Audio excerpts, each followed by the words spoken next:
అందరికీ నమస్కారం అండి. కొత్త కథలోకి స్వాగతం. ఈ కథ పేరు ఎర్ర గాజు. రచన టెంపోరావు గారు. 1983లో ఈ కథ ప్రచురింపబడింది. ఈ కథ కూడా ఒక సస్పెన్స్ కథ. ఈ కథ నచ్చితే తప్పకుండా లైక్ చేయండి. చదువుతున్నది దేవి. ఇంకా కథలోకి వెళ్దామా? విజయవాడ స్టేషన్లో లీల ఎక్స్ప్రెస్లోకి ఎక్కింది. వెనకనే ఆమె అన్న రామరాజు కూడా ఎక్కాడు.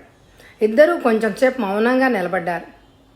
అన్నయ్య, సీట్ రిజర్వేషన్ కూడా దొరకలేదు. మద్రాస్ దాకా ఇలా నుంచునే వెళ్ళాలేమో అంది లీల. డోంట్ వరీ, ఎవరో కొంచెం జరిగి నిన్ను కూర్చోమంటారులే అన్నాడతను. ఆ మాట విని సమీపంలో ఉన్న కోకిల వాళ్ల వైపు చూసింది. ఆమె వయసు 40 దాటింది. నువ్వెళ్ళన్నయ్యా, పాపం అమ్మ ఒక్కతే ఉంటుంది అంది లీల. మరేం పర్వాలేదు, నీకెక్కడో సీట్ చూసి కూర్చోబెట్టి మరీ వెళ్తానే. ప్లాట్ఫామ్ మీద నుంచి అమ్మేవాళ్ళ అరుపులు వినపడుతున్నాయి. తనకు తెలిసిన వాళ్ళు ఎవరైనా కనిపిస్తారా అని రామరాజు ముందుకి వెనక్కి చూశాడు. నువ్వు ఎందాకెళ్ళాలమ్మా? ఆ ప్రశ్న విని లీల త్రుళ్ళిపడింది. రామరాజు పక్కకు చూశాడు. కోకిల నవ్వుతూ వాళ్ళ వైపే చూస్తాను. రామరాజు ఆమె దగ్గరగా జరిగాడు. ఈమె నా చెల్లెలు లీల, మద్రాసు వెళ్తోంది అన్నాడతను. ఇలా కూర్చోమ్మా అంది కోకిల. ఆమె పక్కనే లీల కూర్చుంది.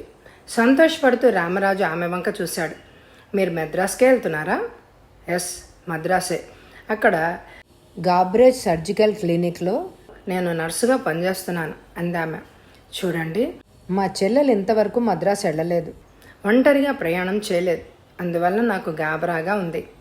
భయపడకండి. మద్రాసులో ఎక్కడికి వెళ్ళాలి? మోడర్న్ ఇంజనీరింగ్ కంపెనీ వాళ్ళు నన్ను ఇంటర్వ్యూకి పిలిచారు. బిఏ పాస్ అయ్యాను అంది లీల. ఎప్పుడు ఇంటర్వ్యూ? రేపు 10ంటికి. నీకేం బెంగలేదమ్మా, మద్రాసులో నేను నీకు సహాయపడతాను అంది కోకిల. చాలా థ్యాంక్స్ అండి. మద్రాసులో నా ఫ్రెండ్ కాంతారా ఉన్నాడు. అతడికి ఉత్తరం రాశాను. అతడు స్టేషన్కి వస్తాడు. అతడికి మీరు లీలను అప్పగిస్తే చాలు, ఎంతో సంతోషిస్తాను అన్నాడు రామరాజు. అలాగే చేస్తాను అంది కోకిల. రామరాజు కృతజ్ఞతతో ఆమె వైపు చూశాడు. దేవతలా మీరు దొరికారు, చాలా సంతోషం. ఒకవేళ నా ఫ్రెండ్ స్టేషన్కి రాకపోతే అతని ఇంటి ముందు నా చెల్లెల్ని దింపండే. అతని అడ్రస్ ఆమె దగ్గరే ఉంది. దానికేముంది, అలాగే ఇల్లు చూపిస్తాను ఆమె అని రామరాజు వైపు నవ్వుతూ చూసింది. లోకంలో అనేక మంది దుష్టుల మధ్య మనం జీవిస్తూ ఉన్నాం. మీరు నన్ను కూడా నమ్మకూడదు. నా అడ్రస్ గుర్తుంచుకోండి. మిస్ కోకిల, Gabriel surgical clinic, halls road, Egmore, Madras. గత 10 ఏళ్ల నుంచి అక్కడే పనిచేస్తున్నాను అందామె. ఆమె అడ్రస్ అతను రాసుకున్నాడు. మీలాంటి సహృదయుల అడ్రస్ నా దగ్గర ఉండడం మంచిది. నా చెల్లెలు ఇంటర్వ్యూ అవ్వగానే ఏదో ట్రైన్లో ఎక్కి తిరిగి వచ్చేస్తుంది. అదంతా నా మిత్రుడు చూస్తాడు. మా ఇంట్లో ఒక్కరోజైనా ఉండాలి మీ చెల్లెలు అందామె నవ్వుతూ. నాకంటే మా అమ్మకి బెంగెక్కువ. ఎలాగో పట్టుబట్టి అది మద్రాసు వెళ్తోంది ఉద్యోగం కోసం. మద్రాసు వెళ్ళడం నాకు ఇష్టం లేదు. ఏదో మంచి ఉద్యోగం ఇక్కడే దొరుకుతుందని నేనంత చెప్పినా అది వినడం లేదు. వయసులో ఉన్నవాళ్లకు ధైర్యం ఎక్కువ అందామె నవ్వుతూ. రామరాజు కిందకి దిగాడు. కిటికీలోంచి లోపలికి చూస్తూ నుంచున్నాడు. అతడి చూపు క్షణకాలం లీల మీదే ఉంది. లీల చిరునవ్వు అతడికి ధైర్యాన్ని ఇచ్చింది. నువ్వు దిగులు పడకన్నయ్య, రేపు రాత్రి ట్రైన్ ఎక్కి ఎల్లుండి పొద్దునకే నేను ముందు ఉంటాను అంది లీల. ఎక్స్ప్రెస్ కూత వినపడింది. అతడు చెల్లెల వైపు కోకిల వైపు చూశాడు. ఎక్స్ప్రెస్ కదిలింది. కొంత దూరం అతను ప్లాట్ఫామ్ మీద పరిగెత్తాడు. ఎక్స్ప్రెస్ వేగంగా ముందుకెళ్ళిపోయింది. అతను అలా నిలబడిపోయి వెళ్ళిపోతున్న ట్రైన్ వైపే చూశాడు. ఆలోచిస్తూ వెనక్కి తిరిగి బయటికి నడిచాడు. తన చెల్లెలు మద్రాసు వెళ్ళి క్షేమంగా తిరిగి రావాలని దేవుణ్ణి ప్రార్థించాడు. కోరమాండల్ ఎక్స్ప్రెస్ ఎక్కడ ఆగకుండా ప్రయాణం చేస్తోంది. కోకిలకి లీలకు బాగా స్నేహం అయిపోయింది. తను తెచ్చుకున్న వడలు ఆమె లీలకిచ్చి తినమంది. లీల ఆమెకి ఇడ్లీ చట్నీ ఇచ్చింది. నువ్వు ఎంతవరకు చదువుకున్నావు అని అడిగింది కోకిల. బిఏ పాస్ అయ్యాను. Typing higher, short hand lower pass అయ్యాను. మీ అన్నకు పెళ్ళయిందా? కాలేదు. నా పెళ్ళయ్యేదాకా పెళ్ళాడకూడదు అని అన్నయ్య నిశ్చయించుకున్నాడు. అమ్మ నేను ఎంత చెప్పినా వెండు. అతడి వయసు 30 ఉంటుందా? మీరు కరెక్ట్గా ఊహించారు. అన్నయ్య నాకంటే 8 ఏళ్ళు పెద్ద అంది లీల. అమ్మా అన్నయ్య నువ్వు మాత్రం ఇంట్లో ఉంటున్నారా? లీల తలాడించింది. కోకిల ఫ్లాస్క్లోని కాఫీని గ్లాసులో పోసి ఆమెకిచ్చింది. ఆమె తాగింది. అదే గ్లాసులో కాఫీ పోసుకొని కోకిల కూడా తాగేసింది. కోకిల నవ్వుతూ లీల వైపు చూసింది. లీల చాలా అందమైన యువతి. కుడి చేతికి ఎర్రటి గాజులున్నాయి. మొహం చూస్తే అమాయకురాల్లాగా కనిపిస్తోంది లీల. నువ్వు ఒంటరిగా ఎక్కడికి వెళ్ళలేదా? అమ్మయ్యో, అన్నయ్యో అమ్మో లేకుండా అసలు నేను బయటికి కూడా వెళ్ళలేదు. నేను వెళ్ళాలనుకున్నా వాళ్ళు అసలు నన్ను వెళ్ళనివ్వరు. ఇప్పుడు మెడ్రాస్ ఎలా వెళ్ళనిచ్చారు? అన్నయ్య నాతో వస్తాన్నాడు, కానీ అర్జెంట్ పని వల్ల అతడికి సెలవు దొరకలేదు. నన్ను వెళ్ళొద్దు అన్నాడు. నేను వెళ్ళి తీరుతాను అని పట్టుబట్టాను. చివరికి అన్నయ్య సరే అన్నాడు. ఈసారి ఎంత వద్దన్నా నేను మాననని అన్నయ్య గ్రహించాడు. అందుకే ఊరుకున్నాడు. మీ అన్నయ్య ఫ్రెండ్ కాంతారావు నీకు బాగా తెలుసా? తెలుసు. అతడు స్టేషన్కు వస్తాడో రాడో. అన్నయ్య ఉత్తరం ఆలస్యంగా రాశాడు. కోకిల ఆమె చేయి పట్టుకుంది. నవ్వుతూ ఆమె కళ్ళలోకి చూసింది. లీలా, డోంట్ బాదర్. కాంతారావు స్టేషన్కి రాకపోతే ఆయన ఇంటికి నేను నిన్ను తీసుకెళ్తాను. భయం ఏమీ లేదు అంది కోకిల. దేవతలా ఆమె దొరికినందుకు లీల లోపల ఆనందించింది. చీకటి పడుతోంది. సెంట్రల్ స్టేషన్లోని లైట్లు ప్రకాశవంతంగా వెలుగుతున్నాయి. కోరమాండల్ ఎక్స్ప్రెస్ ఆగింది. లీలా కోకిల కిందకి దిగారు. లీల చేతిలో ఎయిర్ బ్యాగ్ ఉంది. ప్లాట్ఫామ్ మీద చాలా రద్దీగా ఉంది. ఆ కాంతారావు ఎవరో నువ్వే గుర్తుపట్టాలి లీలా అంది కోకిల. ఒక వ్యక్తి కోకిల పక్కన నుంచి మెల్లిగా కదిలాడు. పావుగంట వరకు వాళ్ళు చూస్తూ ఉండిపోయారు. మా ఇంటికి పోదాం పద, కాంతారావుకు ఉత్తరం అందలేదేమో అంది కోకిల. మరొక 5 నిమిషాలు చూద్దాం అంది లీల. 5 నిమిషాలు దాటిపోయింది. ఏం చెయ్యాలని లీల గాబరా పడుతోంది. 40 ఏళ్ల మనిషి వాళ్ళ ముందుకు వచ్చాడు. లీల వైపు పరీక్షగా చూశాడు. అమ్మాయి నీ పేరు ప్రశ్నించాడు అతను. లీల, మాది విజయవాడ అందామె. కాంతారావు కోసం చూస్తున్నావా? ఆమె తల్లాడించింది. ఆయన మిమ్మల్ని పంపారా? అతడికి ఆరోగ్యం బాగాలేదు, నన్ను వెళ్ళమన్నారు. ఇలా వచ్చాను. ప్లాట్ఫామ్ మీద తిరిగి తిరిగి చెప్పులు అరిగిపోయాయి అన్నాడు అతను. కాంతారావు గారు రాకపోతే తప్పక ఎవరినైనా పంపుతారని నేను అన్నాను కదా అంది లీల సంతోషంగా కోకిల వైపు చూస్తూ. కోకిల క్షణకాలం అతడి వైపు చూసింది. మీ పేరు? రామ్మూర్తి. కాంతారావు గారు మీ ఫ్రెండా? ఇద్దరం ఒకే ఆఫీస్లో పనిచేస్తున్నాం. ఇంకా ఏవైనా ప్రశ్నలు అడగాలా? క్షమించండి, లీల మొదటిసారిగా మద్రాసు వచ్చింది, అందుకని అడుగుతున్నాను అంది కోకిల. మీరు మాతో రండి, కాంతారావుకు ఆమెను మీరు అప్పగించవచ్చు అన్నాడు అతను. అతడు ఆ మాట అనగానే ఆమెలోని అనుమానం మాయమైంది. ఆమె లీల వైపు నవ్వుతూ చూసింది. లీలా, రేపు ఇంటర్వ్యూ అయ్యాక ఒకసారి మా ఇంటికి రా. అడ్రస్ ఇచ్చానుగా, నేనే తీసుకొస్తాను అన్నాడు అతను. రా అమ్మ పోదాం. మరీ ఆలస్యమైతే నువ్వు ఏమయ్యావో అని కాంతారావు గారు గాబరా పడతారు అన్నాడు అతను. అతడితో లీల వెళ్ళిపోయింది. తన సూట్ కేసు బ్యాగు తీసుకొని కోకిల బయటకు నడిచింది. బయట నిలబడి కోకిల ఆటో కోసం చూస్తోంది. ఆమె ముందు నుంచి ఒక టాక్సీ దూసుకుపోయింది. అందులో ఉన్న లీల ఆమెకు బై బై చెప్పింది. టాక్సీ నెంబర్ మీదకు ఆమె చూపు వెళ్ళింది. అప్పుడే అక్కడికి వచ్చి ఆగిన ఆటో ఎక్కింది. ఎగ్మోర్ అని చెప్పింది ఆమె. ఆటో బయటికి దూసుకుపోయింది. రోడ్డు దీపాలు ప్రకాశవంతంగా వెలుగుతున్నాయి. వెనక సీటు మీద కూర్చుని లీల కారులో కిటికీలోంచి ముచ్చటగా బయటకు చూస్తోంది. అనేక రోడ్లు తిరిగి టాక్సీ సాగుతోంది. పక్కన కూర్చున్న రామ్మూర్తి వైపు ఆమె తిరిగింది. ఇంకా ఎంత దూరం వెళ్ళాలి అని అడిగింది ఆమె. చాలా దూరం వెళ్ళాలి అన్నాడు అతను. ఆమె మళ్ళా బయటకు చూస్తూ ఆలోచించసాగింది. కాంతారావు గారి ఇల్లు సెంట్రల్ స్టేషన్కు దగ్గర ఉందని అన్న చెప్పడం ఆమెకు గుర్తొచ్చింది. బస్సులో వెళ్తే 15 నిమిషాల్లో కాంతారావు ఇల్లు చేరుకోవచ్చు అన్నాడు అన్నయ్య. 15 నిమిషాల పైనే టాక్సీ వెళ్తోంది. అయినా కాంతారావు ఇల్లు రాలేదు. కాంతారావు ఇల్లు మారాడా? ఆ ప్రశ్న మెదడులో లేవగానే ఆమె ఉలిక్కిపడింది. అన్నయ్య రాసిన ఉత్తరం అతడికి అందలేదేమో. అయితే తన పక్కన కూర్చున్న వ్యక్తి ఎవరు? నిజంగా కాంతారావు ఫ్రెండేనా? మద్రాసు నువ్వు ఎందుకు వచ్చావమ్మా అని అడిగాడు అతను. కాంతారావు గారు చెప్పలేదా? అతడికి తొందర ఎక్కువ. నన్ను స్టేషన్కి వెళ్ళమని వెంటనే అన్నాడు. నీ పక్క నుంచి వెళ్తున్నాను, నీ పేరు లీలా అని పిలవడం విన్నాను. లేకపోతే నిన్ను పోల్చడం కూడా నాకెంతో కష్టమయ్యేది అన్నాడు అతను. అతడు చెప్పిన దాన్ని గురించి ఆమె ఆలోచిస్తోంది. లీల తెలివిగల యువతి. ఎవరు ఏం చెప్పినా నమ్మదు. ఎందుకొచ్చావో చెప్పలేదు. మోడ్రన్ ఇంజనీరింగ్ కంపెనీ తెలుసు కదా, మైలాపూర్లో ఉంది. వాళ్ళు నన్ను ఇంటర్వ్యూకి రమ్మన్నారు. ఇంటర్వ్యూ ఎన్నింటికి? రేపు 10ంటికి. ఆఫీస్కి లీవ్ పెట్టి నేను అక్కడికి తీసుకెళ్తానులే అన్నాడతను. కాంతారావు గారు రాలేరా? జ్వరం తగ్గితే అతనే వస్తాడు. అతడు ముందుకు వంగి టాక్సీ డ్రైవర్కి ఏదో చెప్పాడు. ఒక టెలిఫోన్ బూత్ దాటి టాక్సీ వెళ్ళింది. చటుక్కున ఆగింది. అతడు కిందకి దిగాడు. గబగబా బూత్ వైపు పరిగెత్తాడు. వెనక్కి తిరిగి ఆమె చూసింది. అతడు ఏదో నంబర్ తిప్పుతున్నాడు. లీల తీవ్రంగా ఆలోచించసాగింది. 20 నిమిషాల పైన టాక్సీ కదులుతూనే ఉంది. కానీ కాంతారావు గారు వెళ్ళి ఇంకా రాలేదు. ఆమెలో అనుమానం తలెత్తింది. వెనక్కు తిరిగి ఆమె చూసింది. ఇంకా అతడు ఫోన్లో మాట్లాడుతూనే ఉన్నాడు. టాక్సీ డ్రైవరు సిగరెట్ కాలుస్తూ కూర్చున్నాడు.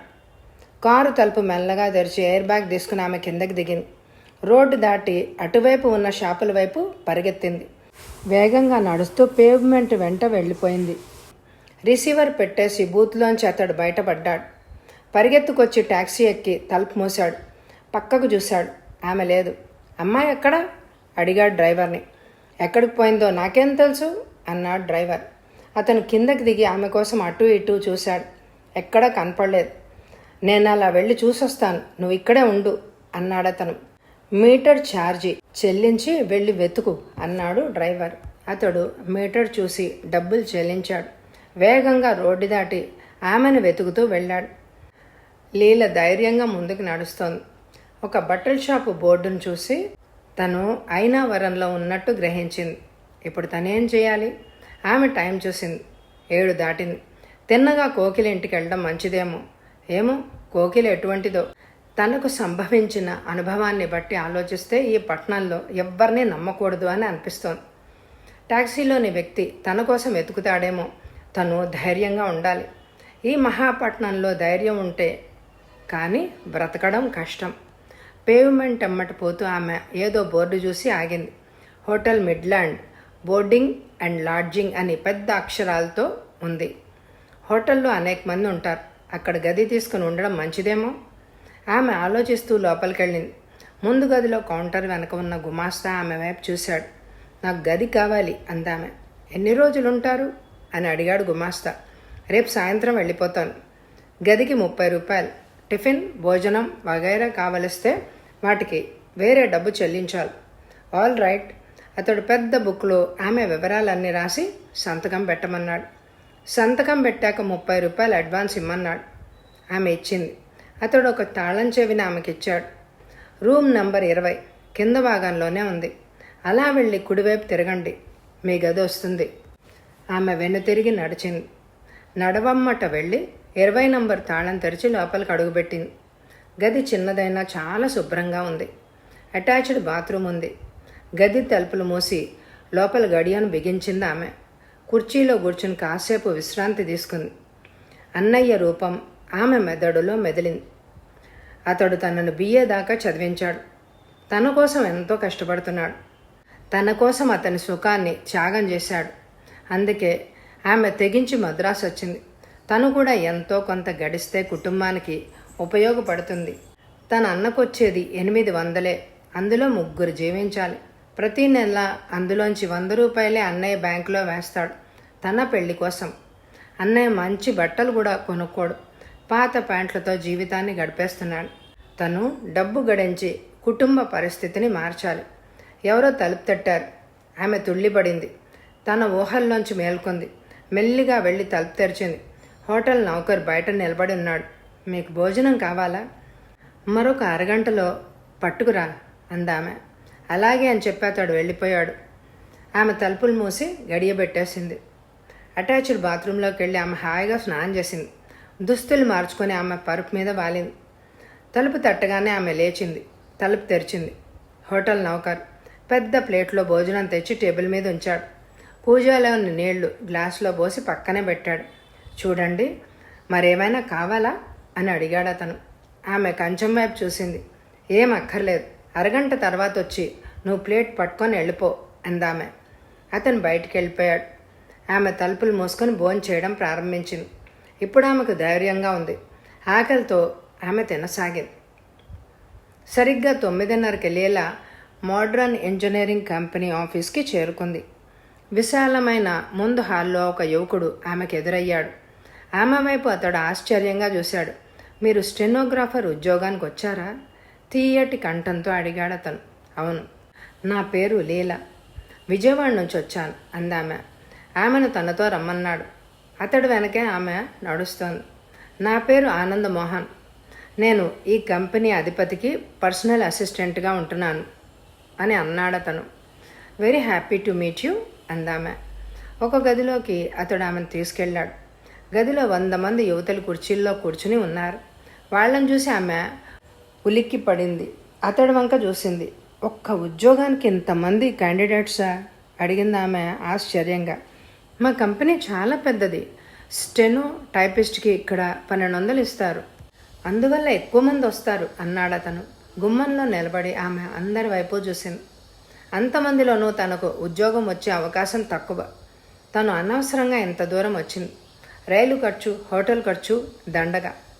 మిస్ లీలా, మీరు వెళ్ళి కుర్చీలో కూర్చోండి. ఆమె వెన్నుతిరిగి అతడి వంక చూసింది. ఈ ఇంటర్వ్యూ అవ్వడానికి ఎంత టైం పడుతుంది అని అడిగింది ఆమె. క్యాండిడేట్స్ ఎక్కువ మంది ఉన్నారు కదా, అందువల్ల కంబైన్డ్ టెస్ట్ పెడతారు. ఆ టెస్ట్లో చాలామంది ఫిల్టర్ అయిపోతారు.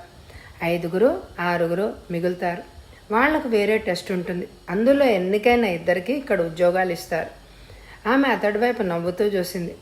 మిమ్మల్ని మరవడం కష్టం, మీరు చాలా సహాయపడుతున్నారు. నాకేదైనా ఛాన్స్ ఉంటుందంటారా? అతను నవ్వాడు.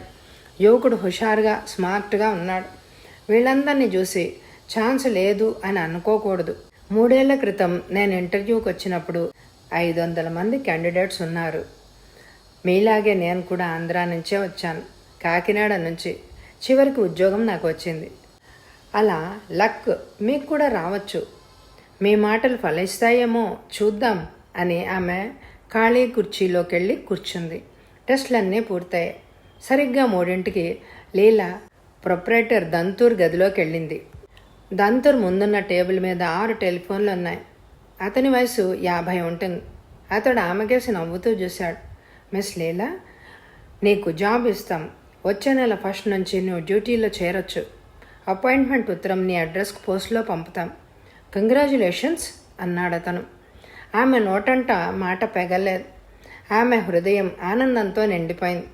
అమాంతం గాలిలో ఎగరాలి అని అనిపించింది ఆమెకు. చాలా థ్యాంక్స్ సార్ అందామె. ఈ సమయంలో నీకు ఒక సలహా ఇస్తున్నాను. మా కంపెనీలో చేరిన వాళ్ళు యావత్ జీవితం ఇక్కడే ఉండిపోతారు, మరో చోటికి వెళ్ళరు. ఇక్కడ చేరాక నువ్వు వేరే ఉద్యోగాల కోసం అన్వేషించకూడదు. అందరికంటే మేము జీతాలు ఎక్కువగానే ఇస్తాం.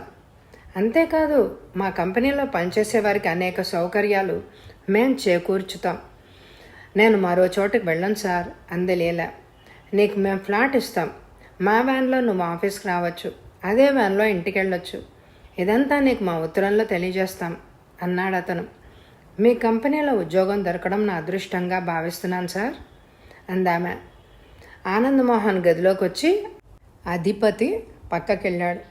ఈ పిల్ల తప్ప తతిమా వాళ్ళు నాకు నచ్చలేదు, వాళ్లను వెళ్ళిపోమను. మిస్ మాణిక్యం మినిస్టర్ రికమెండేషన్లో వచ్చింది సార్. ఆనంద్ మోహన్ జ్ఞాపకం చేశాడు. దంతూర్ నవ్వాడు. మిస్ మాణిక్యానికి ఉద్యోగం ఇవ్వడం కంటే మినిస్టర్కి డొనేషన్ ఇవ్వడం మంచిది అన్నాడు దంతూర్. దంతూర్కు నమస్కరించి లీలా ఎయిర్ కండిషన్ గదిలోంచి బయటకు నడిచింది. ఆనంద్ మోహన్ ముందు హాల్లో ఆమె దగ్గరకు వచ్చాడు. ఇద్దరూ బయటికి నడిచారు. జయించారు, కంగ్రాట్స్ అన్నాడు అతను. నా గెలుపు కోసం మీరు చాలా పాటుపడి ఉంటారు, మీకు నా ధన్యవాదాలు అందామె. అతడు నవ్వాడు. మా కంపెనీలో మెరిట్కి విలువ ఎక్కువ ఇస్తారు దంతూర్. మీ శక్తితో మీరు విజయాన్ని సాధించారు. నాకు చాలా సంతోషంగా ఉంది అంటూ అతడు విజిటింగ్ కార్డును ఆమెకి ఇచ్చాడు. కార్డుని ఆమె హ్యాండ్ బ్యాగ్లోనే పడేసుకుంది. ఇద్దరూ రోడ్డమ్మట నడవసాగారు. మీరెక్కడుంటున్నారు? హోటల్ మిడ్లాండ్లో రూమ్ నెంబర్ 20. అతడు ఆమె వంక చూశాడు. మిమ్మల్ని చూడగానే ఉద్యోగం మీకు వస్తుందని నాకు అనిపించింది. ఎందుకలా అనుకున్నారు? మీ మొహంలో ఏదో కళ ఉంది. మీరున్న చోట లక్ష్మి నివసిస్తుంది అని అనిపిస్తోంది. బాగా పొగుడుతున్నారు అందామె. కొంచెం సేపు ఇద్దరు మౌనంగా నడిచారు. హోటల్ గదికి వచ్చి మిమ్మల్ని చూడొచ్చా? నేను రాత్రి మెయిల్లో వెళ్ళిపోతున్నాను. స్టేషన్ దాకా వచ్చి మిమ్మల్ని సాగనంపుతానే. తప్పకుండా రండి. ఎప్పుడొస్తారు? ఆఫీస్లో కొంచెం పనుంది. సరిగ్గా 6ంటికి వస్తాను. సరే, మీ రాక కోసం ఎదురు చూస్తూ ఉంటాను అందామె. ఆమెను బస్సు ఎక్కించి అతను ఆఫీస్కి వెళ్ళిపోయాడు. ఆనందంతో ఆమె పరుపు మీద వాలిపోయింది. లీల తలుపు తెరిచింది. బయట నిలబడిన హోటల్ నౌకర్ వైపు చూసింది. మీకోసం ఎవరో ఫోన్ చేశారు అన్నాడతను. తన కోసం ఎవరు ఫోన్ చేసి ఉంటారు? ఆనంద్ మోహన ఆలోచించి ఆమె బయటికి వెళ్ళింది. ముందు గదిలో ఉన్న ఫోన్ వద్దకు వెళ్ళి రిసీవర్ని అందుకుంది. హలో, లీలా స్పీకింగ్. ఎవరు? నేనమ్మా, కాంతారావుని అందో కంఠం. అంకుల్ మీరా అందామా ఆశ్చర్యంగా. ఏంటమ్మా అలా చేశావు? నా ఫ్రెండ్ రామ్మూర్తిని స్టేషన్కి పంపాను. అతను అక్కడికి తీసుకొస్తుంటే టాక్సీలోంచి దిగి వెళ్ళిపోయావుట. అతడు వచ్చి నా ముందు ఏడుస్తూ కూర్చున్నాడు. రాత్రంతా మాకు నిద్రే లేదు. నీకోసం వెతుకుతూనే ఉన్నాం. నువ్వు ఆ హోటల్లో ఉన్నావని తెలిసి అక్కడికి ఫోన్ చేశాను. సారీ అంకుల్, నాకెందుకో భయం వేసింది, అందుకే వెళ్ళిపోయాను. ఎందుకు భయం? నేను ఇక్కడున్నాగా అన్నాడతను. స్టేషన్కి మీ ఇల్లు దగ్గరగా ఉంటుంది అని అన్నయ్య చెప్పాడు. 20 నిమిషాలు టాక్సీ వెళ్ళినా మీ ఇల్లు రాలేదు. అందుమూలంగా నాకు అనుమానం వచ్చింది అందామె. లీలా, నేను ఇల్లు మారాను. అది మీకు తెలియదు. నేను జ్వరంతో పడున్నాను. నా ఫ్రెండ్ని పంపాను. ఐఎమ్ సారీ అంకుల్, అయిందేదో అయిపోయింది. నా ఫ్రెండ్ కారు నీకు పంపుతాను. నువ్వు వెంటనే ఇక్కడికి రా. ఇప్పుడు నేను రాలేను అంకుల్, 6 గంటలకు నాకు పని ఉంది అందామె. లీలా, ఇప్పుడు 5 కావస్తోంది. నేను పంపిన కారులో వెంటనే వచ్చాయి.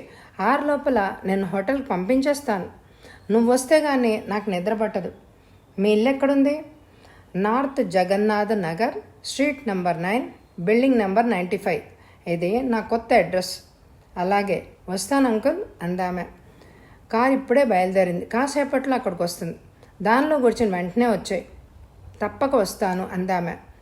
లీలా, నీ రాక కోసం ఎదురు చూస్తూ ఉంటాను అని అతడు రిసీవర్ని పెట్టేశాడు. ఆమె రిసీవర్ని పెట్టేసింది. అప్పుడే ఒక అతను ముందు హాల్లోకి వచ్చాడు. ఇక్కడ లీలా అనే యువతి ఎవరైనా ఉన్నారా అని అడిగాడు అతను. ఆమె అతడు ముందుకెళ్ళింది. లీలా అంటే నేనే అందామె. మీకోసం కాంతారావు గారు కారు పంపారు అన్నాడు అతను. ఆమె బయటికి వెళ్ళి కారు వైపు చూసింది. కారు నంబర్ని గుర్తుంచుకుంది. హాల్లోకి వచ్చి టైం చూసింది. 5:15 అయింది. 6ంటికి ఆనంద్ మోహన్ వస్తా అన్నాడు. అతడికి ఫోన్ చేయడం మంచిదేమో. ఆమె టెలిఫోన్ డైరెక్టర్ చూసింది. మోడ్రన్ ఇంజనీరింగ్ కంపెనీకి ఫోన్ చేసింది. హలో అందొక స్త్రీ కంఠం. హలో, మిస్టర్ ఆనంద్ మోహన్తో మాట్లాడాలి అందామె. కాసేపట్లో ఆమెకు కనెక్షన్ వచ్చింది. హలో ఆనంద్ మోహన్ అన్నాడతను. నేను లీలని అందామె. మీరు నాకు ఫోన్ చేసినందుకు చాలా సంతోషిస్తున్నాను. చెప్పండి అన్నాడతను. నేను అంకుల్ కాంతారావు ఇంటికి వెళ్తున్నాను. అతను నార్త్ జగన్నాథ్ నగర్లో ఉన్నాడు. 9వ స్ట్రీట్ నంబర్ 95 ఇల్లు. అతడు నా కోసం కారు పంపాడు. Car number TMX 3006. 6 గంటల లోపల నేను రావడానికి ప్రయత్నిస్తాను. ఆలస్యమైన మీరు వెళ్ళిపోకండే, నేను వచ్చేదాకా ఉండండి అందామె. లీలా అక్కడికి వెళ్ళక తప్పదా అని అడిగాడు. వెళ్ళి తీరాలి అందామె. లీలా, వెళ్ళి రండి. మీరు వచ్చేదాకా మీ హోటల్లోనే వేచి ఉంటాను. థ్యాంక్స్ అని ఆమె రిసీవర్ని పెట్టేసింది. ఆమె వెళ్ళి తన గదికి తాళం వేసేసింది. బయటకు నడిచి ఫియట్ కారులోకి ఎక్కింది. డ్రైవర్ కారును వేగంగా పోనిచ్చాడు. గేటు దాటి కాంపౌండ్లోకి ప్రవేశించింది. పోర్టిగో కింద కారు ఆగింది. తలుపులు తెరిచి ఆమె కిందకి దిగింది. వరండాలో రామ్మూర్తి నిలబడి ఉన్నాడు. మీరా కాంతారావు గారు ఏరి అందామె. రామ్మ, ఆయన లోపలున్నారు అన్నాడతను. ఆమె లోపలికి వెళ్ళింది. ఆయన ఆరోగ్యం బాలేదు. ఆయన ఆ గదిలో ఉన్నారు అన్నాడు రామ్మూర్తి. ఆమె ఆత్రంగా గదిలోకి వెళ్ళింది. గదిలో ఎవ్వరు లేరు. ఆమె తుళ్ళిపడింది. వెనక్కు తిరిగింది. గుమ్మంలో రామ్మూర్తి నిలబడి ఉన్నాడు. కాంతారావు గారు ఇక్కడ లేరే అందామె. రామ్మూర్తి గంభీరంగా నవ్వాడు. తలుపులు మూశాడు. ఆమె వైపు తీక్షణంగా చూశాడు. లీలా, నువ్వు నన్ను మోసం చేసి పారిపోయావు. నిన్ను మోసం చేసి ఇక్కడికి రప్పించాను అన్నాడతను. ఆమె గుండె దడదడలాడింది. అతడి వంక ఆమె సూటిగా చూసింది. నీకేం కావాలి అందామె. నువ్వే కావాలి, నీ అందం కావాలి అన్నాడతను. నేను ఇక్కడకు వచ్చినట్లు ఆనంద్ మోహన్తో చెప్పాను. నేను హోటల్కి తిరిగి వెళ్ళకపోతే అతడేమి ఊరుకోడు. పోలీసులతో ఇక్కడికి వస్తాడు అందామె. అతడు పిశాచంలా నవ్వాడు. అతడు ఇక్కడికి రాలేడు. నేను నీకు ఇచ్చిన అడ్రస్సు ఈ ఇంటిది కాదు. యూ లయర్ అరిచిందామె. అతడు ఆమె వైపు విషపూరితమైన నవ్వుతో చూశాడు. లీలా, నువ్వు నా అతిథివి. నీకు కావలసినవన్నీ నేను సమకూరుస్తాను. నువ్వు మళ్ళా హోటల్కి వెళ్ళవు. ఎక్కడికి వెళ్తావో నాకు తెలియదు. గుడ్ నైట్ అని అతడు వెళ్ళిపోయాడు. తలుపు మూయబడింది. అటువైపు నుంచి తాళం వేసినట్టు ఏదో చప్పుడైంది. గదిలో లైట్ వెలుగుతోంది. లీల ఏడుస్తూ మంచం మీదకి వాలిపోయింది. ఆనంద్ మోహన్ సరిగ్గా 6ంటికి ఆమె హోటల్కి చేరుకున్నాడు. 20 నంబర్ గదికి వెళ్ళి అతను చూశాడు. గదికి తాళమేసింది. అతను ముందు హాల్లో ఉన్న సోఫాలో కూర్చున్నాడు. సిగరెట్ పీలుస్తూ ఆమె కోసం చూస్తూ ఉండిపోయాడు. 8 దాటింది. అయినా ఆమె రాలేదు. అతడు విసుగ్గా లేచాడు. ఆమె ఇంకా ఎందుకు రాలేదు? మరికొంతసేపు ఆమె రాక కోసం అతడు చూశాడు. ఎంతసేపు చూసినా ఆమె రాలేదు. ఆమె తన అంకుల్ కాంతారావు ఇంట్లో ఉండొచ్చు. ఆనంద్ మోహన్ బయటికి నడిచాడు. తన స్కూటర్ని నార్త్ జగన్నాథ్ నగర్ వైపు పోనిచ్చాడు. పట్నానికి దూరంగా ఉంది ఆ నగర్. 9వ వీధమ్మట స్కూటర్ని పోనిస్తూ అతడు 95 నంబర్ ఇంటి ముందు ఆపి కిందకి దిగాడు. స్కూటర్ చప్పుడు విని ఆ ఇంట్లో మనిషి గేట్ దగ్గరకు వచ్చాడు. ఆనంద్ మోహన్ వంక చూశాడు. కాంతారావు ఇక్కడ ఉంటున్నారా అని అడిగాడు అతను. ఆ పేరు కలవాళ్ళు ఇక్కడెవరూ లేరు అన్నాడు ఆ మనిషి. ఆనంద్ మోహన్ మేడ వైపు చూశాడు. ఈ మేడ ఎవరిది? నాదే. నా పేరు అల్మాగం. పైన కింద నేనే ఉంటున్నాను. నేనెవరికి అద్దెకివ్వలేదు అన్నాడు అతను. ఆనంద్ మోహన్ ఇంటి నెంబర్ మళ్ళా చూశాడు. 95. సందేహం లేదు, ఆమె ఇక్కడకు రాలేదు. కాంతారావు ఇల్లు ఇది కాదు. ఆమె ఈ అడ్రస్ తనకెందుకు ఇచ్చింది? లీల తనకు రాంగ్ అడ్రస్ ఇవ్వదని అతడి విశ్వాసం. ఈ అడ్రస్ ఎవరు ఆమెతో చెప్తే ఆమె తనతో చెప్పిందా? కాంతారావు ఎక్కడుంటున్నాడు? ఈ అడ్రస్ ఆమెతో చెప్పి కాంతారావు ఆమెను మరెక్కడికో తీసుకెళ్ళాడా?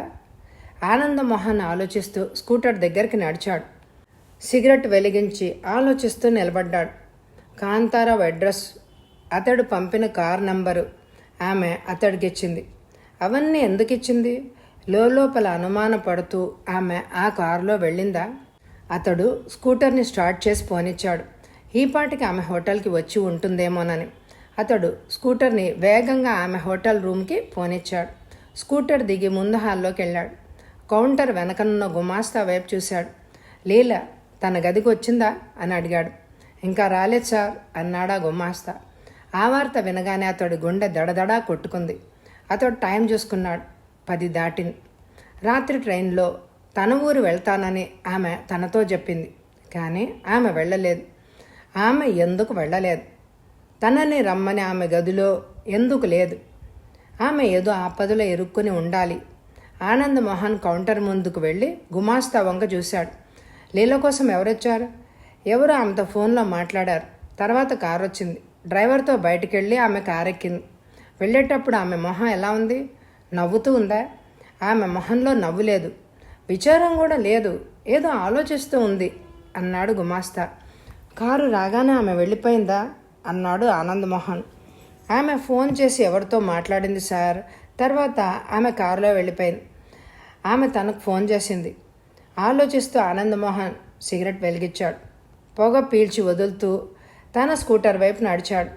ఇంటర్వ్యూకి వచ్చిన లీలతో మాట్లాడాక ఆమె అప్లికేషన్ మరోసారి చూశాడు అతను. ఆమె విజయవాడ అడ్రస్ ముద్రించినట్టు అతడి మెదడులో నిలిచిపోయింది. ఆమె ఇంటికి టెలిగ్రామ్ ఇవ్వడం మంచిదేమో. టెలిగ్రామ్ ఇస్తే అక్కడి వాళ్ళు కంగారు పడతారు. మద్రాసుకు ఒంటరిగా వచ్చిన యువతి కాంతారావు బాగా తెలిస్తే గానీ అతడి ఇంటికి వెళ్ళదు. కాంతారావు బాగా తెలిస్తే ఆమె హోటల్ గది ఎందుకు తీసుకుంటుంది? స్కూటర్ని అతడు పోనిచ్చాడు. రోడ్డు లైట్లు వెలుగుతున్నాయి. అతడు మెల్లిగా స్కూటర్ని పోనిస్తున్నాడు. లీల కోసం అతడి కళ్ళు వెతకసాగాయి. కానీ ఎక్కడా ఆమె అతడు కనపడలేదు. 12 తర్వాత అతడు మళ్ళా ఆమె హోటల్కి చేరుకున్నాడు. ముందు హాల్లో ఎవ్వరూ లేరు. హోటల్ బయట వాచ్మెన్ పచారులు చేస్తున్నాడు. ఆనంద్ మోహన్ ఆమె గదివైపు వెళ్ళాడు. తలుపుకు తాళమేసింది. ఆమె ఇంకా రాలేదు. అతడు బయటికి కదిలాడు. 12 దాటింది. ఈ రాత్రి తను ఏం చేయలేడు. ఆ కారు ఎవరిదో కనుక్కోవాలి. ఆనంద్ మోహన్ తన గదికి వెళ్ళిపోయాడు. తిండి తినబుద్ధి కాలేదు. రాత్రంతా జాగారం చేస్తూ అతడు గడిపేశాడు. పొద్దుటే హోటల్ మిడ్లాండ్కి ఫోన్ చేశాడు. హలో, హోటల్ మిడ్లాండ్ అందో కంఠం. హలో, 20 నంబర్ గదిలో ఉండే లీల వచ్చిందా ప్రశ్నించాడు. ఆమె రాలేదు సార్, కానీ ఒక అతను వచ్చాడు. మాకు రావాల్సిన డబ్బు చెల్లించి గది ఖాళీ చేసి ఆమె ఎయిర్ బ్యాగ్ తీసుకుని వెళ్ళిపోయాడు అన్నాడు గుమాస్తా. అతడేమైనా చెప్పాడా? ఆమె ఇవాళ వాళ్ళ ఊరు వెళ్తోందట. అతని పేరు చెప్పాడా? కాంతారావు. కాంతారావు? ఆనందమోహన్ ఉలిక్కిపడ్డాడు. లీల విజయవాడ వెళ్ళిపోయిందా? అంతా అగమ్య గోచరంగా ఉంది. ఆనందమోహన్ కుర్చీలో కూర్చుని ఆలోచించసాగాడు. ఆమెను గురించి తను ఎంతగా బాధపడ్డం అనవసరమేమో.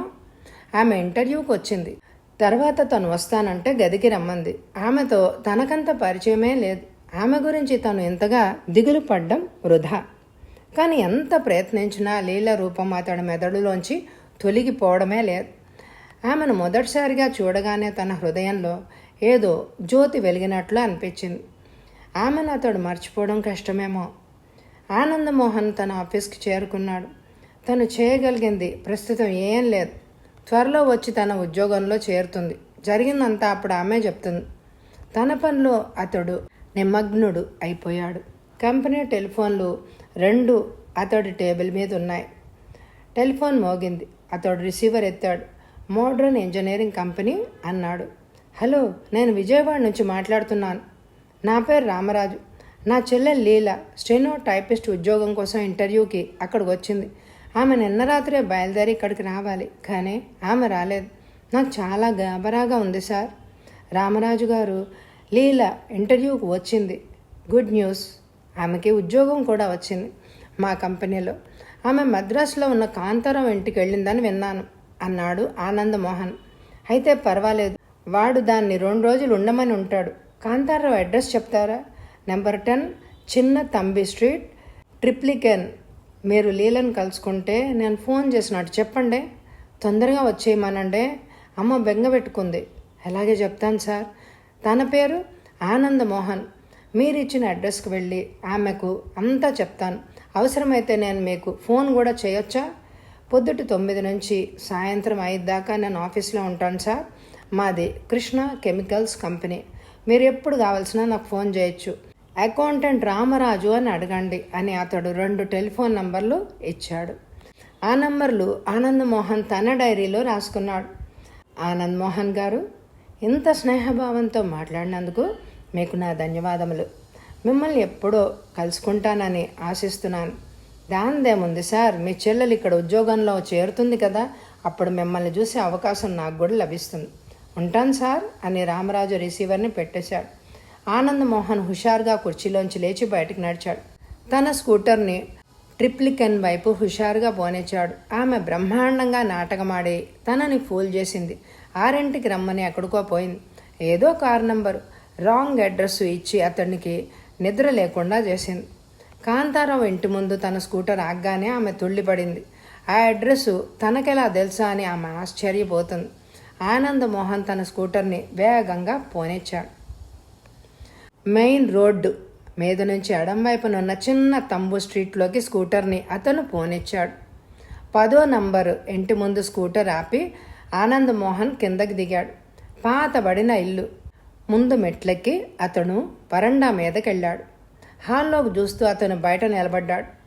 తలుపు మీద తట్టాడు. తువ్వాలు జుట్టుకుని ఒక అతను హాల్లోకి వచ్చి అతడి వంక చూశాడు. కాంతారావు గారి ఇల్లు ఇదేనా? ఇదే సార్, కాంతారావుని నేనే అన్నాడు అతను. ఆనందమోహన్ చూపు లోపలికి వెళ్ళింది. లీల లోపల గదుల్లో ఉండి ఉండాలి. లీల ఇక్కడే ఉంది కదా. కాంతారావు నల్లమొహం ఆశ్చర్యంగా అతడి వైపు చూసింది. లీల అసలు ఇక్కడికి రాలేదే. అది అసలు మద్రాసు వచ్చిందా? రామరాజు ఉత్తరం కూడా రాలేదే. రాయలేదు అసలు. ఆనందమోహన్ గుండె దడదడా కొట్టుకుంది. ఆమె తనతో నాటకం ఆడలేదు. ఏదో మోసం జరిగింది. కాంతారావు గారు, లీల మీ ఇంట్లో ఉంటుందని రామరాజు నాకు ఫోన్ చేసి నాతో చెప్పారండి. అది ఇక్కడికి రానే లేదు. అంతా విచిత్రంగా ఉందే అన్నాడు కాంతారావు. నేను చెప్పేది జాగ్రత్తగా వినండి. నేను మోడ్రన్ ఇంజనీరింగ్ కంపెనీలో పనిచేస్తున్నాను. మా కంపెనీలో ఇంటర్వ్యూకి లీల నిన్న వచ్చింది. హోటల్ మిడ్లాండ్లో ఆమె గది తీసుకుని ఉంది. నేనిక్కడ ఉండగా ఆమె హోటల్లో గది ఎందుకు తీసుకుంది? అదంతా ప్రస్తుతం నాకు తెలియదు. నిన్న సాయంత్రం 6 గంటలకు ఆమె నన్ను తన హోటల్ గదికి రమ్మంది. నేను వెళ్ళేసరికి ఆమె లేదు. కాంతారావు ఆమెకు ఫోన్ చేసి కారు పంపాడు. ఆ కారులో వెళ్ళిపోయింది. ఆ కారులో వెళ్లే ముందు ఆమె నాకు ఫోన్ చేసింది. ఎక్కడికి వెళ్తున్నది, ఏ కారులో వెళ్తుంది ఆమె నాకు చెప్పింది. ఎవడా కాంతారావు? వాడి అడ్రస్ ఎక్కడ? అతడిచ్చిన అడ్రస్కు నేను వెళ్ళి చూశాను. అక్కడ అసలు కాంతారావు అనేవాడే లేడు. గుడ్ గాడ్ అరిచాడు కాంతారావు. మీ పేరుతో ఎవరో ఫోన్ చేసి కారు పంపి ఆమెను తీసుకుపోయారు. ఆమె ఏమైందో మనం కనుక్కోవాలి. కాంతారావు విచార వదనంతో అతడి వైపు చూశాడు. రామరాజుకి చెల్లెలంటే ప్రాణం, మనం ఏదో వెంటనే చేసేయాలి అని అతడు లోపలికి పరిగెత్తాడు. కాసేపట్లో ప్యాంటు షర్టు ధరించి అతడు హాల్లోకి వచ్చాడు. ఆనందమోహన్ హాల్లో పచారులు చేస్తున్నాడు. పదండి వెళ్దాం అన్నాడు కాంతారావు. ఇద్దరూ బయటికి నడిచారు. ఆనందమోహన్ స్కూటర్ని తన ఆఫీస్కి పోనిచ్చాడు. వెనక సీటు మీద కాంతారావు కూర్చున్నాడు. ఆఫీస్ చేరుకోగానే కాంతారావును ఒక కుర్చీలో కూర్చోమని ఆనందమోహన్ తన బాస్ ఎయిర్ కండిషన్ గదిలోకి వెళ్ళాడు. దంతూరి అతడి వైపు నవ్వుతూ చూశాడు. సార్, మీరు నిన్న సెలెక్ట్ చేసిన అమ్మాయి లీలను ఎవరో ఎత్తుకుపోయారు సార్ అన్నాడు అతను. దంతూరి ఆశ్చర్యపోయాడు. అంతా ఆనందమోహన్ వివరంగా చెప్పాడు. ఆనంద్, నేను సెలెక్ట్ చేసిన నిమిషం నుంచి ఆమెను మన కంపెనీ స్టాఫ్ మెంబర్గానే భావించాలి. ఆమె మాయమైతే మనకే అమర్యాద. ఎంతైనా ఖర్చు పెట్టు. ఆమె ఏమైందో కనుక్కో అన్నాడు దంతూర్. అలాగే సార్ అన్నాడు ఆనందమోహన్. కావలసిన చోట నా పేరు ఉపయోగించు, తొందరగా పనిలోకి దిగు అని దంతూరు అతడిని తరిమేశాడు. తన ఆఫీస్ కుర్చీలో కూర్చుని ఆనందమోహన్ విజయవాడకు ఎస్టీడీ కాల్ చేశాడు. కృష్ణ కెమికల్స్ కంపెనీ అందొక కంఠం అటువైపు నుంచి. నేను మద్రాసు నుంచి ఫోన్ చేస్తున్నాను. మీ అకౌంటెంట్ రామరాజు గారితో మాట్లాడాలి. కాసేపట్లో రామరాజు అటువైపుకి వచ్చాడు. Hello, Ramaraju speaking. నేను ఆనందమోహన్ని. మీ ఫ్రెండ్ కాంతారావు గారు నా ముందున్నారు. లీలా ఆయన ఇంట్లో లేదు. ఏమైందో కనుక్కోవడానికి ప్రయత్నిస్తున్నాం. హలో, లీల ఏమైంది? ఏది దాచకుండా చెప్పండి అరిచాడు అతను గాబరాగా. రామరాజు గారు, కంగారు పడకండి. ఆమెను ఎవరో ఎత్తుకుపోయారని అనుమానంగా ఉంది. ఇక్కడకు ఆమె వచ్చేటప్పుడు ట్రైన్లో ఎవరితోనైనా పరిచయం అయిందా? కోకిల అనే నర్సు లీలకు సీటు ఇచ్చింది. కోకిల గాబ్రిల్ సర్కిల్ క్లినిక్లో నర్సుగా ఉంటుంది. ఆ క్లినిక్ ఎగ్మోర్లో ఉంది అన్నాడు రామరాజు. అక్కడికి లీల వెళ్ళిందేమో చూస్తాను. ఇవాళే బయలుదేరి నేను కూడా మద్రాసు వచ్చేస్తాను. మీ కంపెనీకి వచ్చి మిమ్మల్ని కలుసుకోనా? రండి అన్నాడు ఆనందమోహన్. అతడి చేతిలోని రిసీవర్ని కాంతారావు తీసుకున్నాడు. రామరాజు కాంతారావుని, నాకు ఉత్తరం రాయకుండా లీలను ఇక్కడికెందుకు పంపావు? నీకు రాశానురా అంది. ఉండదు, నువ్వు వెంటనే వచ్చేయి, అందరం కలిసి దానికోసం వెతుకుదాం అన్నాడు కాంతారావు. వెంటనే బయలుదేరి వస్తున్నా. కాంతారావు రిసీవర్ని ఆనందమోహన్కి ఇచ్చాడు. మరికొంతసేపు మాట్లాడి అతడు రిసీవర్ని పెట్టేశాడు. పోలీస్ డిపార్ట్మెంట్లో ఉన్న ఇన్స్పెక్టర్ రాజాన్కి ఆనందమోహన్ ఫోన్ చేశాడు. నేను ఆనందమోహన్ని. ఏం కావాలో చెప్పండి అన్నాడు inspector Rajan. TMX 3006 fiat car ఎవరిదో కనుక్కొని నాకు చెప్పండి. I will be grateful. కనుక్కొని మీకు ఫోన్ చేస్తాను. చాలా థ్యాంక్స్ అని ఆనందమోహన్ రిసీవర్ని పెట్టేశాడు. అతడు కుర్చీలోంచి లేచాడు. అతను కాంతారావు బయటికి నడిచారు. లీల గురించి పోలీస్ రిపోర్ట్ ఇవ్వడం మంచిదేమో సార్ అన్నాడు కాంతారావు. ఇద్దాం. ఇచ్చే ముందు కోకిలను కలుసుకుని మాట్లాడాలి కదా అన్నాడు ఆనందమోహన్. హాల్స్ రోడ్డులో ఉన్న గాబ్రిల్ సర్జికల్ క్లినిక్ కాంపౌండ్లో స్కూటర్ ఆపి ఆనందమోహన్, కాంతారావు దిగారు. ఇద్దరూ లోపలికి వెళ్ళారు. టెలిఫోన్ పక్కన కూర్చున్న ఒక నర్సు వాళ్ల వైపు చూసింది. నర్సు కోకిల ఉన్నారా అని అడిగాడు ఆనందమోహన్. అలా కూర్చోండి, ఆమె డాక్టర్ గదిలో ఉన్నారు, కాసేపట్లో వస్తారు అందామె. కుర్చీలో వాళ్ళిద్దరు కూర్చున్నారు. ఒక నర్సు హాల్లోకి వచ్చింది. వాళ్ళు మీకోసం వచ్చారు అంది మొదటి నర్సు. నర్సు కోకిల వాళ్ళ దగ్గరికి వెళ్ళింది. నవ్వుతూ వాళ్ళ వైపు చూసింది. నా పేరు ఆనందమోహన్. నా పేరు కాంతారావు. కాంతారావు వైపు ఆమె సూటిగా చూసింది. ఆ రోజు మీరు స్టేషన్కి రాలేదు? లీల చాలా భయపడింది. మీ ఫ్రెండ్ రామ్మూర్తి వచ్చేసరికి ఆమె చాలా సంతోషపడింది అందామె. రామ్మూర్తిని నేను పంపలేదు అన్నాడు కాంతారావు. లీల ఎలా ఉంది అడిగింది ఆమె గాబరాగా. లీల మాయమైంది. మీ సహాయం మాకు కావాలి. ఆ రామ్మూర్తి ఎలా ఉంటాడు? అతడిని మళ్ళీ చూస్తే పోల్చుకోగలరా అని అడిగాడు ఆనందమోహన్. రామ్మూర్తి పొట్టిగా పచ్చగా సన్నగా ఉంటాడు. పంచ జుబ్బాతో ఉన్నాడు.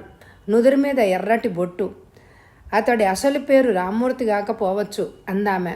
దొంగ రాస్కెల్ అరిచాడు కాంతారావు. అతడి మీద అనుమానం వచ్చింది. లీలతో పరిచయం లేని మనిషిని కాంతారావు గారు స్టేషన్కి పంపారని భావించి అతడిని పరీక్షించి చూశాను. కావలిస్తే నన్ను తనతో కాంతారావు ఇంటికి రమ్మన్నాడు. దాంతో నేను వదిలేశాను అందామె. ఆరి తేరినవాడు అయి ఉండాలి అన్నాడు ఆనందమోహన్. నర్సు కోకిలకు థ్యాంక్స్ చెప్పి వాళ్ళు బయటకు నడిచారు. ఆనందమోహన్ తన స్కూటర్ని రాజన్ ఆఫీస్ వైపు పోనిచ్చాడు. ఇన్స్పెక్టర్ రాజన్ వాళ్ళిద్దరినీ కూర్చోమన్నాడు. ఆనందమోహన్ గారు, మీరు అడిగింది కనుక్కున్నాను. ఆ నెంబరున్న ఫియట్ కారు సుందరం గారిది అని ఒక చీటీని ఇచ్చాడు. అన్ని వివరాలు అందులో రాశాను అన్నాడు ఇన్స్పెక్టర్.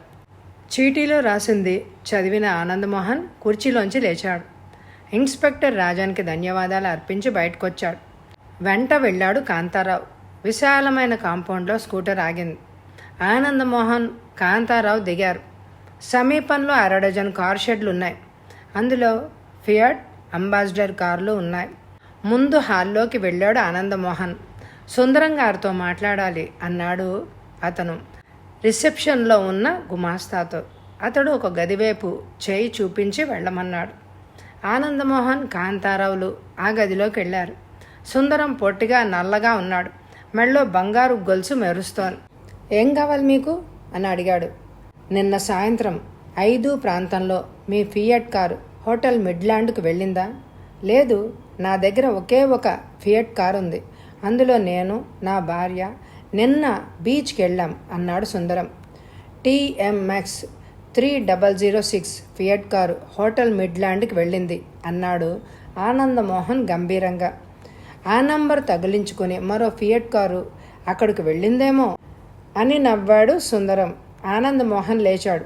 సారీ, పొరపడి ఉంటాం అన్నాడు. ఇద్దరూ బయటికి నడిచారు.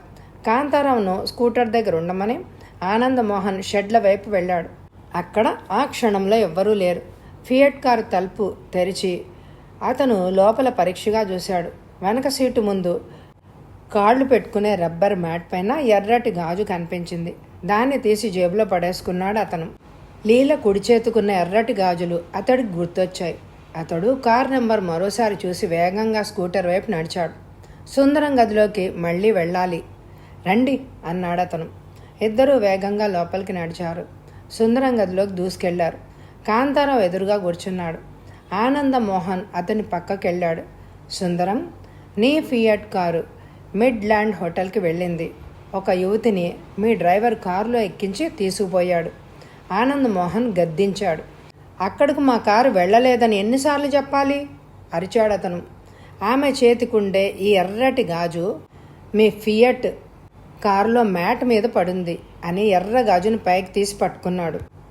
అటువంటి ఎర్రగాజులు మన దేశంలో అనేక మంది స్త్రీలు చేతులుకుంటాయి, ఎంతోమంది వేసుకుంటారు అన్నాడు సుందరం. అతడి వైపు ఆనందమోహన్ సూటిగా చూశాడు. ఈ గాజే కాదు, ఆ ఫియట్ కారు డ్రైవర్ని హోటల్ మిడ్లాండ్లోని వాళ్ళు పోల్చారు. సుందరం కనురెప్పలు చిట్లించాడు. మా డ్రైవరు ఎక్కడున్నాడు? బయట పోలీసులతో మాట్లాడుతున్నాడు. అబద్ధం ఆడాడు ఆనందమోహన్. మీకేం కావాలి? ఆ కారులో వెళ్ళిన అమ్మాయి కావాలి. ఆమె మీకు దొరికితే నన్ను, నా కారును వదిలేస్తారా? మాకు కావాల్సింది ఆ అమ్మాయి, మీరు కాదు. సుందరం ఒక కాగితం మీద ఏదో రాసి అతడికి ఇచ్చాడు. అక్కడికి వెళ్ళండి. ఆ అడ్రస్ నేను ఇచ్చినట్టు వాళ్ళకు చెప్పొద్దు. నేను ఇచ్చానని తెలిస్తే నన్ను చంపేస్తారు అన్నాడు అతను. అతడిచ్చిన కాగితాన్ని చూసి ఆనందమోహన్ జేబులో పడేసుకున్నాడు. ఇద్దరూ వేగంగా బయటికెళ్లారు. స్కూటర్ని స్పీడ్గా కాంపౌండ్లోంచి బయటకు పోనిచ్చాడు ఆనందమోహన్. కొన్ని నిమిషాల తర్వాత ఆనందమోహన్ తన ఆఫీస్కి చేరుకున్నాడు. కాంతారావును తన టేబుల్ ముందు కూర్చోమని అతడు దంతూర్ గదిలోకి గబగబా వెళ్ళాడు. దంతూర్ అతడి వైపు సూటిగా చూశాడు. ఏమైంది అడిగాడు దంతూర్. లీలను వాళ్ళెక్కడ దాచింది తెలిసింది, కానీ అక్కడికి ఒంటరిగా వెళ్ళడం ప్రమాదకరం. నాకు పోలీసుల సహాయం కావాలి అన్నాడు ఆనందమోహన్. ఆనందమోహన్ ఇచ్చిన చీటిని దంతూరు చూశాడు. రిసీవర్ ఎత్తి పోలీస్ కమిషనర్ రాజాతో మాట్లాడాడు. ఆనంద్ మోహన్ వైపు చూశాడు. ఆనంద్, అరగంటలో పోలీస్ వ్యాన్ మన ఆఫీస్కి వస్తుంది, అందులో నువ్వు వెళ్ళొచ్చు. విష్ యూ గుడ్ లక్ అన్నాడు దంతూర్. ఆనంద్ మోహన్ తన టేబుల్ దగ్గరికి వెళ్ళి కుర్చీలో కూర్చున్నాడు. కాంతారావు వైపు చూశాడు. రామరాజు వచ్చేసరికి లీల నవ్వుతూ ఆయన ముందు ఉంటుంది అన్నాడు అతను. అతడు చాలా ఆనందిస్తాడు అన్నాడు కాంతారావు. ఆనంద్ మోహన్ కాఫీ తెమ్మని నౌకర్తో చెప్పి సిగరెట్ వెలిగించాడు. యునైటెడ్ ఏజెన్సీస్ కాంపౌండ్లో పోలీస్ వ్యాన్ ఆగింది. ఆనంద్ మోహన్ కాంతారావు కిందకి దిగారు. పెద్ద భవనం, విశాలమైన ముందు హాల్లోకి ఇద్దరూ నడిచారు. ఎదురుగా వాళ్లకు సుందరం ప్రత్యక్షమయ్యాడు. మీకోసమే వస్తున్నా, రండి, మీకు లీల కావాలిగా అంటూ అతడు పిస్టల్ని వాళ్ల వైపు గురిపెట్టాడు. సుందరం, మేము ఒంటరిగా రాలేదు, మా ఇద్దరిని ఇక్కడ తుద ముట్టించవచ్చును అనే నమ్మకంతో నువ్వు ఈ అడ్రస్ రాసి ఇచ్చావని అప్పుడే గ్రహించాను అన్నాడు ఆనందమోహన్. నీ మాటలు నేను నమ్మను అంటూ అతడు గుమ్మం వైపు అడుగులేసి బయటికి చూశాడు. పోలీస్ వ్యాన్ అతడు కనిపించింది. అతను లోపలికి పరిగెత్తబోయాడు. అమాంతం మీదకి దూకి ఆనందమోహన్ అతన్ని పట్టుకున్నాడు. కాంతారావు విజిల్ వేయగానే పోలీసులు వేగంగా హాల్లోకి జొరబడ్డారు. ఈ బిల్డింగ్లోని గదులన్నీ సోదా చేయండి అన్నాడు ఇన్స్పెక్టర్ రాజన్. మేడ మీద వెనక వైపున 20 గదులున్నాయి. ప్రతి గదిలోనూ ఉంది ఒక యువతి. ఒక్కొక్క గదినే చూస్తూ ఆనందమోహన్, కాంతారావు, పోలీసులు జరుగుతున్నారు. విచార వదనంతో ఉన్న లీల ఆనందమోహన్ని చూసి అమాంతం వచ్చి అతడిని కౌగిలించుకుంది. ఆమె వెక్కి వెక్కి ఏడవసాగింది. లీలా, నువ్వు క్షేమంగా బయటపడ్డావు, సంతోషించు. నీతో అనేక మంది యువతులకు స్వేచ్ఛ లభించింది, అందుకు మనం ఆనందించాలి అన్నాడు ఆనందమోహన్. ఆమె కాంతారావు వైపు చూసింది. అంకుల్, మీ పేరుతో వాళ్ళు నన్ను మోసం చేశారు అని ఆమె ఏడ్చింది. ఏడవకమ్మ, రేపు మీ అన్నయ్య ఇక్కడ ఉంటాడు. అతడు వచ్చే లోపల నువ్వు బయటపడినందుకు నాకు చాలా సంతోషంగా ఉంది అన్నాడు కాంతారావు. ఇన్స్పెక్టర్ రాజన్ అక్కడికి వచ్చి ఆనంద్ మోహన్కి ధన్యవాదాలు అర్పించాడు. ఆనంద్ మోహన్ గారు, సుందరం ఈ ముఠా అధిపతి. అందమైన యువతులను ఎత్తుకుపోయి వాళ్లను గల్ఫ్ దేశం వారికి పెద్ద మొత్తాలకు అమ్ముతున్నారు అన్నాడు ఇన్స్పెక్టర్ రాజన్. థ్యాంక్స్ అండి, మీ వల్ల వాళ్ళందరినీ మేము పట్టుకోగలిగాం. వాళ్ళందరికీ తగిన శిక్ష పడుతుంది అని అన్నాడు. కథ సమాప్తం. ఈ కథ మీ అందరికీ నచ్చిందండి? అయితే తప్పకుండా లైక్ చేయండి. ఇంతకు ముందు చదివిన సస్పెన్స్ థ్రిల్లర్స్ కథలు ప్లేలిస్ట్లో ఉంటే తప్పకుండా వినండి. Thank you very much my dear friends.